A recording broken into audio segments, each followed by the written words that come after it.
कि जब उस बैकुंठ में कृष्ण नहीं है, उस बैकुंठ में राधा नहीं है, उस बैकुंठ में यमुना नहीं है, उस बैकुंठ में गिरिराज नहीं है, उस बैकुंठ में ब्रज रज नहीं है, तो फिर हम इस बैकुंठ में रह के क्या करेंगे? बैकुंठ से अच्छा तो वृंदावन है। वहां तो भगवान राज सिंहासन पर बैठा है, लेकिन हमारे ब्रज के अंदर तो ठाकुर गलबैया डाल के घूमता है, तो वो तो ज्यादा अच्छा है। तो कहने लगे हमें बैकुंठ नहीं चाहना, कन्हैया तू हमें वापस कहाँ ले चल, हमारे ब्रज में ले चल। तो कहते हैं कि भक्त जो होता है वो ना तो पाप करने में उसकी प्रवृत्ति है और ना उसकी प्रवृत्ति जो है वो पुण्य में है, वो बीच वाले रास्ते पे चलता है। तो नारद जी कहते हैं क्या कि अभी तक आपने यही दुनिया को बताया कि ये करोगे तो सुख मिलेगा और ये करोगे तो दुख मिलेगा, ये पाप है और ये पुण्य है, ये संशय है, ये समाधान है, इसके बीच में से कोई रास्ता निकालो ना। कि आदमी ना तो सतोगुण में, क्योंकि सतोगुण भी कैसा है, बांधने वाला है। भगवान राम कहते हैं क्या, त्यागहु कर्म शुभाशुभदायक, जो शुभ कर्म है वो भी बंधन कारक है। कैसा है?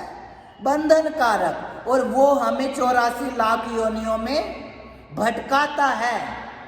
तो फिर ऐसे का करने से क्या मतलब? इससे अच्छा है कि हम क्या करें, भगवान की जो शुद्ध भक्ति है, भगवान का जो परम प्रेम है वो करें। और जब प्रेम जीवन के अंदर आता है ना, तो ये सारी चीजें खुद ही छूट जाती हैं। इसलिए विश्व को आज अगर सबसे ज्यादा किसी चीज की आवश्यकता है तो उसका नाम है प्रेम। क्या है?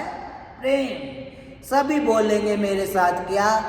प्रेम देवो भव, प्रेम देवो भव, प्रेम देवो भव, प्रेम देवो भव, प्रेम देवो भव, प्रेम देवो भव। कहते हैं प्रेम जो है वो बहुत ऊंची चीज है। इसीलिए पहला जो साधन बताया ना, उसमें निचोड़ रख दिया गोस्वामी ने। कहा परिवाह प्रथम प्रेम बिनु राम मिलन अति दूरी। प्रेम जो है, भगवान की भक्ति जो है, भगवान की शरणागति जो है, वो सबसे ऊंची चीज है। और हम कैसे हैं? बाकी तो सारे काम करते हैं, पूजा भी बहुत करते हैं, पाठ भी बहुत करते हैं, दान भी बहुत करते हैं। क्या कहें, पता लगे कि भाई वो दुखी है, उसके जाके उसको आश्वासन देते हैं। बाकी हम सारे काम करते हैं, लेकिन हम प्रेम नहीं कर पाते, हम प्रेम नहीं कर पाते। और कहते हैं वो कहा गया कि हम जितने भी काम करते हैं ना, वो सब जो है वो पाप है।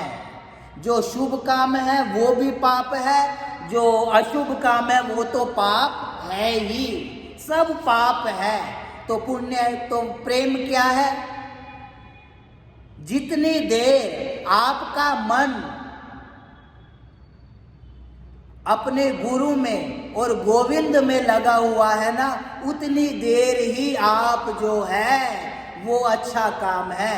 बाकी जहाँ जहाँ आपका मन लगा हुआ है, जहाँ जहाँ चाहे संसार में हो, पति में हो, पत्नी में हो, बच्चों में हो, जहाँ भी हो, वो सब पाप ही है। क्यों? क्योंकि सबका मन जो है, सबका अंतःकरण जो है वो गंदा है। और हम क्या करते हैं, उसी मन में कभी पिता को बिठाते हैं, कभी माता को बिठाते हैं, कभी सगों को बिठाते हैं, कभी संबंधियों को बिठाते हैं। तो भगवान कहते हैं तुम इन सब को बिठाओ, मैं जा रहा हूं। इसीलिए मीरा कहती है क्या, दूसरा न कोई, क्या कहती है? दूसरा ना कोई। तो सबसे बड़ी बात है क्या? कि हम प्रेम करें ठाकुर जी से। क्या करें? प्रेम। और प्रेम ऐसा है कि वो कुछ नहीं चाहता, वो कुछ नहीं चाहता। प्रेम ऐसा है। कहते हैं एक भक्त था, और वो जो भक्त है वो क्या करता है? ठाकुर जी से प्रेम करता है। तो जब ठाकुर जी से उसने प्रेम किया तो क्या हुआ कि प्रेम करना उसने शुरू किया। अब भगवान कहते हैं जब भी देखो ये प्रेम करता है और मेरे विरह में रोता रहता है। क्या करता है? मेरे विरह में रोता रहता है। तो भगवान को उस पे अहेतु की कृपा सूझी। तो भगवान ने क्या किया? उस भक्त के सामने जाकर प्रकट हो गए, और जैसे ही भक्त के सामने जाके प्रकट हुए तो भक्त ने मुंह उधर कर लिया। भक्त ने मुंह उधर कर लिया, और जब मुंह उधर कर लिया तो भगवान जाके उधर खड़े हो गए। कहा ये पता नहीं कैसा भक्त है, जो भाई जिसके सामने मैं जाता हूं वो तो मेरी आरती उतारता है, वो तो मेरी पूजा करता है, वो तो मेरा सम्मान करता है, और क्या नाम कोई मेरे से मुंह तो फेरता नहीं, और ये भक्त पता नहीं कैसा है कि मेरे से मुंह फेरता है। तो जैसे ही उसने इधर मुंह किया तो भगवान उधर जाके खड़े हो गए। फिर क्या हुआ? जब उधर जाके खड़े हुए भगवान तो फिर वो इधर मुड़ गया। फिर भगवान जाके इधर खड़े हो गए, और फिर जब इधर भी खड़े हुए तो इधर मुड़ गया, इधर से फिर इधर। भगवान को चक्कर कटाए। कहा ये कैसा भक्त है? तो कहा कि भाई तू सारा दिन रोता रहता है, सारा दिन इस विरह में तपता रहता है, और क्या नाम जब मैं तो इसलिए आया कि तेरे ताप को कम करने के लिए, लेकिन तू मुझे देख के मुंह फेर रहा है। कहा हाँ, मुझे तुम्हारे दर्शन भी नहीं चाहिए। भक्त कहता है मुझे तुम्हारे दर्शन की भी इच्छा नहीं है। मेरी ये जो स्थिति है ना प्रेम की, मुझे इसी से प्रेम हो गया है। जिनको न चाहिए कबहू कुछ, तुम संग सहज सने। मेरा जो है स्नेह, मेरा जो प्रेम है आपके साथ, मुझे ये स्थिति ही प्यारी है, मुझे तुम भी नहीं चाहिए। तो प्रेम जो है वो बहुत ऊंची चीज है, और ठाकुर जी को वो ही प्रिय है। राम ही केवल प्रेम प्यारा, जान लेव जो जान निहारा। हरि व्यापक सर्वत्र समाना, प्रेम ते प्रगट होई मैं जाना। भगवान कहता है क्या? अहम भक्त पराधीन। मैं क्या हूँ? जो मेरा प्रेम करने वाले भक्त हैं मैं उनके अधीन हो जाता हूँ। भगवान ने गीता में ये नहीं कहा अहम योगी पराधीन। ये भी तो कह सकते थे मैं योगियों के अधीन हूँ, मैं ज्ञानियों के अधीन हूँ, मैं क्या कहें कर्म योगी जो है उनके अधीन हूँ। कुछ नहीं कहा। क्या कहा? अहम भक्त पराधीन। और कहते हैं प्रबल प्रेम के पाले पड़कर हरि को नियम बदलते देखा। अपना मान भले टल जाए, भक्त का मान ना टलते देखा। एक बार क्या हुआ, श्री गोस्वामी तुलसीदास जी अस्सी घाट पर काशी में रहते हैं, और काशी में रहकर कहते हैं रामचरितमानस भी थोड़ी तो उन्होंने अयोध्या में लिखी, बाकी जो अन्य ग्रंथ हैं वो उन्होंने काशी में लिखे। राम के बाद अगर गोस्वामी तुलसीदास जी किसी को मानते हैं तो उनके जीवन में दूसरा है भगवान शंकर। कौन है? शंकर। और इसीलिए वो रुद्राष्टक भी गाते हैं। इसीलिए उन्होंने कहा कि आपकी राम भक्ति तब ही पूर्ण होगी जब आपकी शिव चरणों में प्रीति होगी। कहते हैं लिंग समान विधिवत कर पूजा, और शिव समान प्रिय मोहिना दूजा। वो काशी में रहते थे गोस्वामी जी। और जब काशी में रहने लगे तो एक नव दंपति थे। वो नव दंपति आए गोस्वामी जी के पास।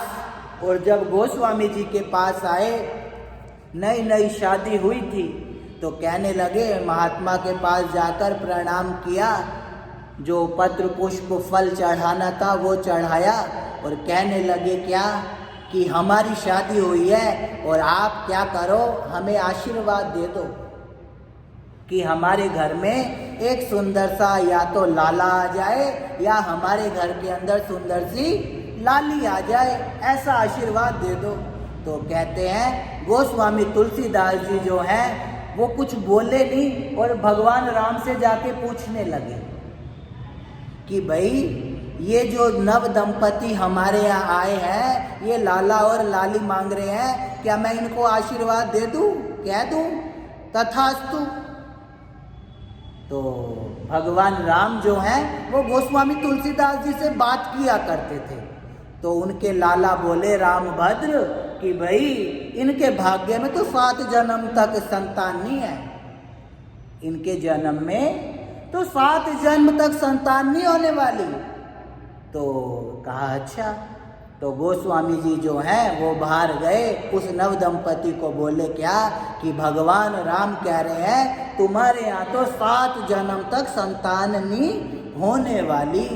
अब जब ऐसा कहा तो नव दंपति को कष्ट हुआ, पीड़ा हुई। कहा महाराज के दर्शन करने भला है, इन्होंने और एक मोहर लगा दी कि भाई 7 जन्म तक कुछ हो ही नहीं सकता। कोई बात नहीं। दोनों बाहर निकले आश्रम से गोस्वामी जी के और एक घाट पर बैठे थे।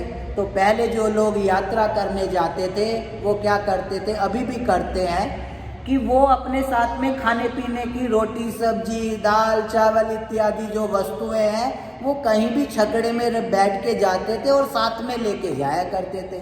तो उनको भूख लगी नव दंपति को, तो उन्होंने गंगा किनारे जैसे ही भोजन करने के लिए अपना भोजन निकाला। और भोजन निकालने के बाद क्या हुआ, ठाकुर जी को भोग लगाने लगे मन से ही, तुम ही निवेदित भोजन करई प्रभु प्रसाद पट भूषण धरई। जैसे ही भगवान को भोग लगाने लगे तो इतने में एक साधु आ गया। और जब साधु आया तो वो थोड़ा फक्कड़ जैसा था। तो कहने लगे कि भाई भिक्षाम देहि।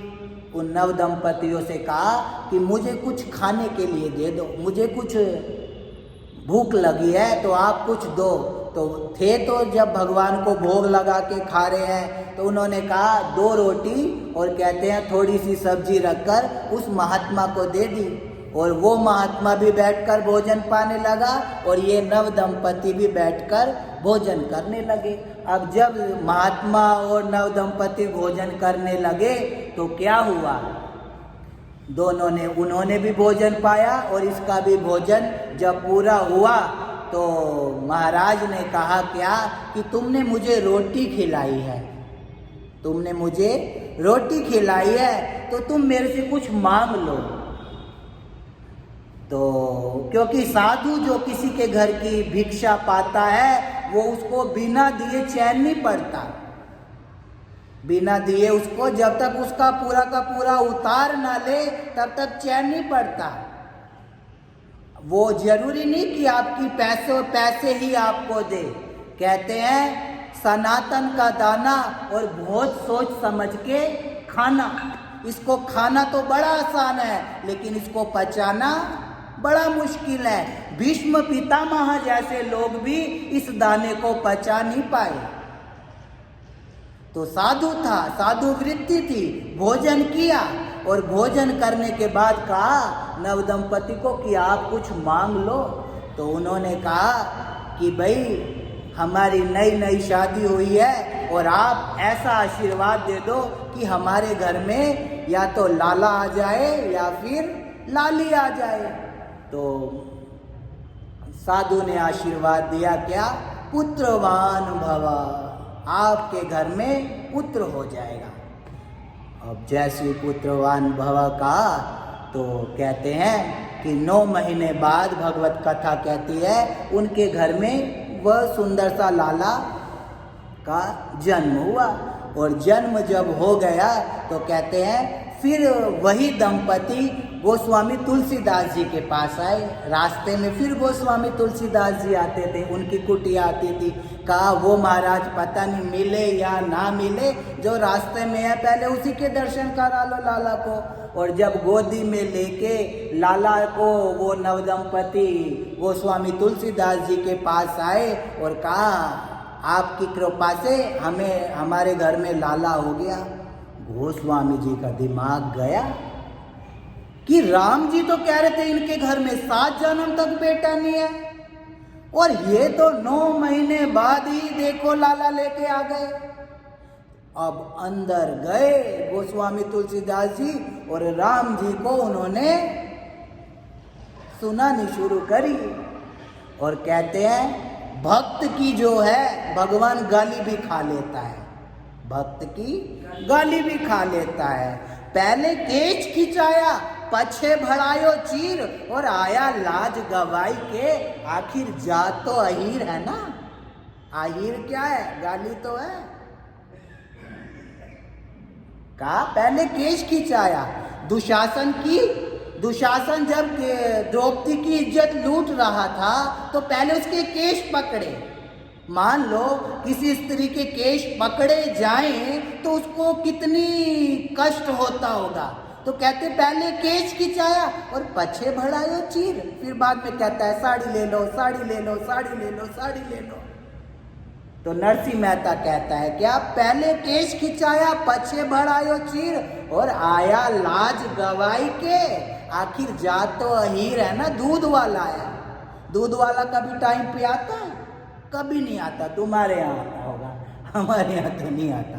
कहते है तो जात का अहीर ना, तो लाज गवाई के आया। और ऐसा ही नहीं कृष्ण को ही गालियां पड़ी हैं, राम को भी बहुत गालियां पड़ी हैं। मिथिला में जाओ तो वो मिथिलानी जो है राम को जो जो गालियां देती है कान खड़े हो जाए सुन के। कहते हैं ओ पहुना अब मिथिले में रहो ना, रोज सवेरे उबटन लगाइब, रोज सवेरे उबटन लगाइब, इतर से नहलाइब,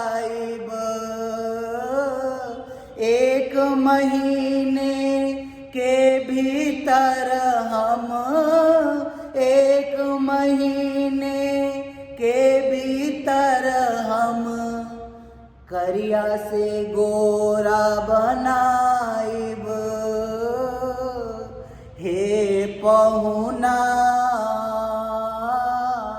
अब मिथिले में रहो ना। मिथिलानी राम को कहती हैं क्या कि अभी जो तुम काले काले हो ना, 1 महीने यहाँ रहो और हम तुम्हारा उबटन से ऐसा श्रृंगार करती हैं, ये जो श्यामल है ना तुम गोर वर्ण के हो जाओगे। खूब गालियां देती है। लेकिन गाली भी वो ही दे सकता है जो श्री ठाकुर जी को प्रेम करता होगा। पूरा विष्णु सहस्त्र नाम खोल के देख लो, कहीं आपको चटोरा नहीं मिलेगा। है किसी की हिम्मत जो कृष्ण को चटोरा कह दे?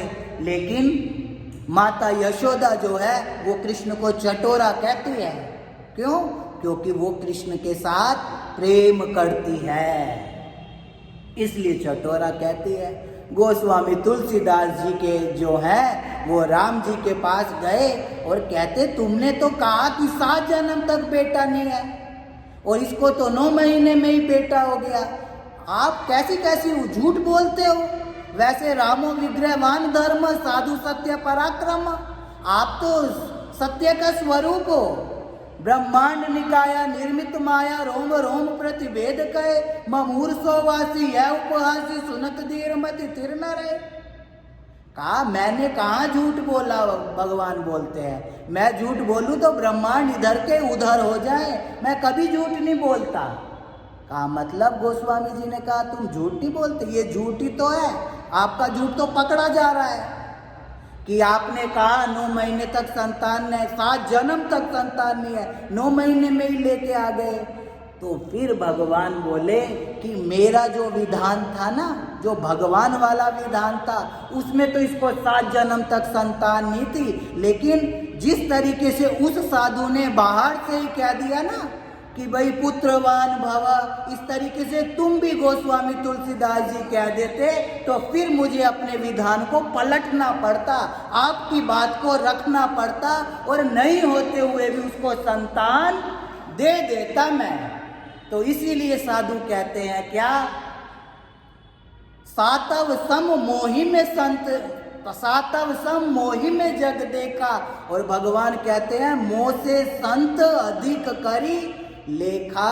जो सात्विक भक्ति है, अहम भक्त पराधीन, उन भक्तों के लिए जो मुझसे प्रेम करते हैं उनके लिए तो मैं अपना विधान भी बदल देता हूँ।